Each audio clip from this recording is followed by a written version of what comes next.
Hello and welcome back to part 5 of my APS tutorial, and today I want to talk about shell rears. So shell rears, there's only four different parts to talk about, so hopefully the video will be relatively short. So what shell rears are they're parts that you can put on the back of your shell. You can only have one of these on your shell, or none of these. They just do a little bit, little extra things for your shell. So moving on, we've got starting off, we've got the base bleeder. The base bleeder is this part here, also, by the way, all of the shell rears are under the shell rear only tab, which are these four here. Anyway, the base bleeder, this one, what the base bleeder does is it makes your shell, if you put it on your shell, it will make your shell go 20% faster, which is pretty good. So if your shell has more than 5 bits of gunpowder on it, or 4 or 5 bits of gunpowder on it, then putting a base bleeder on will be more beneficial than having an extra gunpowder. So having a base bleeder will give your shell more speed, more velocity than having an extra gunpowder on would do.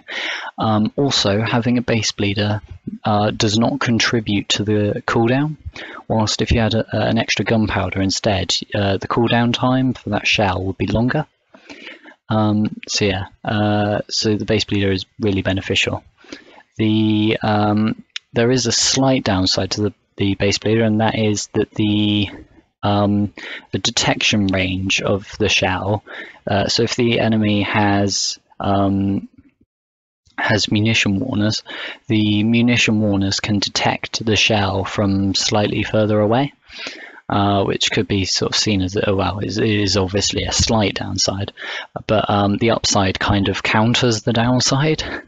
So if your shell is moving faster, it will cover the extra distance in, pretty much the same time anyway. So, there's pretty much no downside to the base bleeder, almost. So the base bleeder is generally the most useful, in my opinion, of all the rears, and is the most sort of commonly used, I suppose, rear for your shell, just because of the flat 20% extra speed bonus. But anyway, so that's the base bleeder. Moving on, we've got the supercavitation base. Right, so what the supercavitation base does is this thing here. If you fire a shell and that shell enters water, the shell will slow down quite dramatically. What the supercavitation base does is it will reduce the amount that shell slows by. So if you're firing a shell through water and it doesn't have a supercavitation base, it will slow down to like 50% of its normal speed or something like that. I don't know the exact numbers, but something like that. And what the supercavitation base does is it removes 90% of the slowdown that you would get normally. And so your shell will move slightly slower than it would move through air, but it will be more of a reasonable speed. So if you're firing at a submarine, or if you're building a cannon on a submarine to fire up at ships, then putting supercavitation bases on your shells will allow your shells to be able to reach the opponent, which is obviously quite important.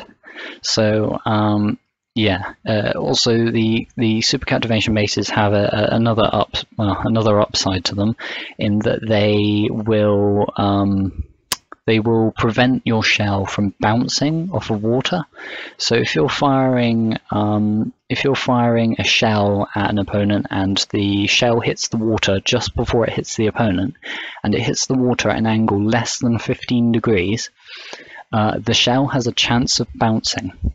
And it could quite possibly bounce and then miss the opponent altogether, which is obviously a bad thing. If the what the super captivation base will do is it will prevent the shell from bouncing, so it will just enter the water with a 100%, it's got a 100% chance of entering the water instead of bouncing, which could be quite good potentially. And the super captivation bases do have quite a massive downside though, in that they will you will lose 20 if you're using the super captivation base along with chemical warheads or frag warheads. You will lose 25% of the damage that you would otherwise have, so you've only got 75% of the full damage,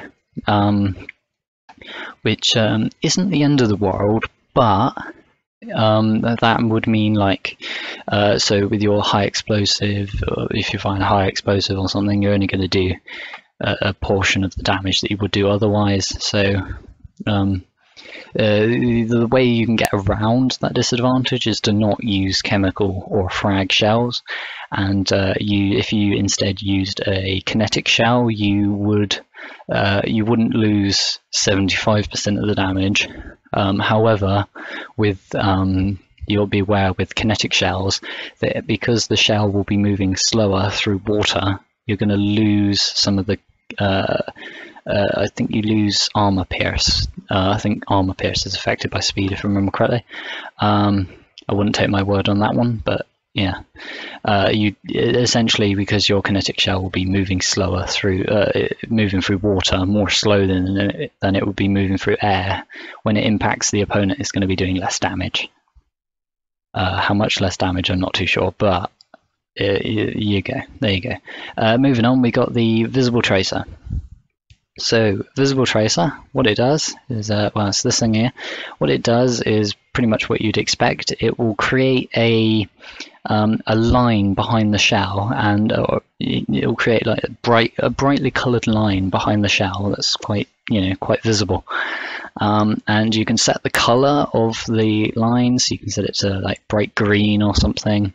And if you were to fire this, you would see a bright green line going between, tracing where the shell went over to the opponent. So what a Visible Tracer does, though, in terms of stats, the Visible Tracer will, when your gun fires a Visible Tracer, right, so it just fires a Visible Tracer, the Visible Tracer itself doesn't receive any bonuses. It will just fire like a normal shell. However, if you were to fire subsequent shots after the Visible Tracer, so if you fired another Visible Tracer, so you've just fired the exact same shell twice, then the second Visible Tracer that you fire will have a ×2 bonus to accuracy if you fire within, I think it's about 3 seconds of the first tracer that you fire. So if you fire a Visible Tracer, you receive a ×2 bonus to your accuracy for up to 3 seconds after the Visible Tracer has been fired. That's provided that the muzzle velocity of the shells that you're firing after the Visible Tracer are similar or the same as the Visible Tracer itself. So you could combine some Visible Tracer shells with some Base Bleeder shells to get a bonus accuracy, but to get the extra speed as well. So yeah, you can sort of mix and match and make things work. But yeah, the Visible Tracers are incredibly useful for not having to have noodle barrels on your guns, or you can make it's quite useful as well for CIWS. You can have incredibly short barrels on those guns and yet still retain quite good accuracy using the Visible Tracers.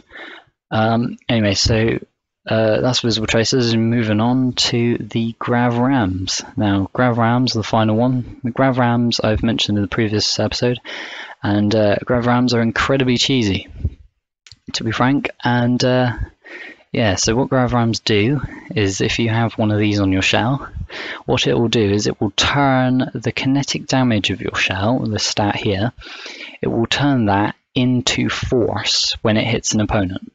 So if you hit, so potentially you could hit an opponent and send them flying, away from you, or you could hit an opponent and flip them upside down.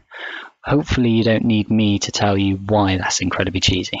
So yeah, has a lot of potential to be incredibly cheesy. So anyway, so with the Graviton Rams, you've got a couple settings, a couple customizable settings. You've got a conversion factor, which is this one here, so you can tell it how much of the kinetic damage to convert into force.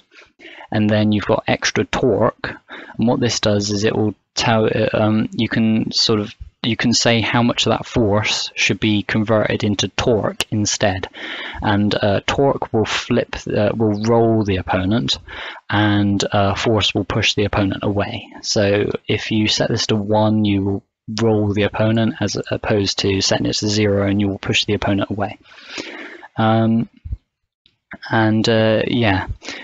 So you can use this shell, or you can play around with the shell, do as you please with, and you can have fun with the shell if you want, but I wouldn't recommend using the shell in any sort of even semi-serious manner, just because it's incredibly cheesy. I mean, if you fire the shell at a perforate, you can flip it upside down instantly, or you can fire a shell at a marauder and send it off to space.